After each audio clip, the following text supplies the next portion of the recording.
L'Union européenne a déjà été avertie, l'Allemagne étend les contrôles à toutes ses frontières.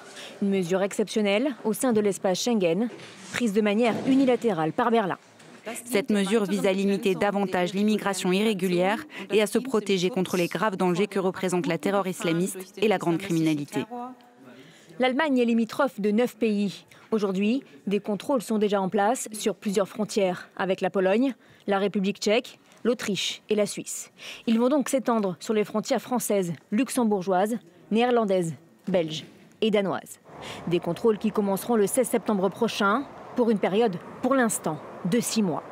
Berlin veut aussi faciliter l'expulsion de réfugiés ayant fait l'objet d'une condamnation pénale. Fin août déjà, 28 Afghans condamnés pour crimes ont été renvoyés chez eux. Notre paquet sécurité prévoit entre autres l'expulsion conséquente des délinquants violents.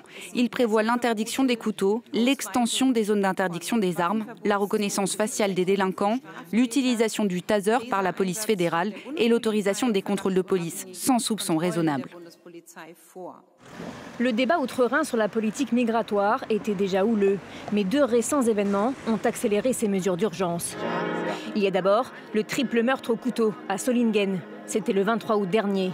L'auteur présumé, un Syrien de 26 ans, aurait dû être expulsé. La chancellerie avait par la suite annoncé la suppression des aides pour les demandeurs d'asile entrés dans un autre pays de l'UE avant de venir en Allemagne. Et puis, il y a eu début septembre cette force poussée du parti d'extrême droite aux élections régionales dans une partie de l'Allemagne de l'Est. Olaf Scholz a donc fait le choix de revoir sa politique d'asile et migratoire, une décision qui devrait tendre ses relations avec ses voisins qui, à coup sûr, ne veulent pas récupérer les exilés refoulés par l'Allemagne. Pas de ministère de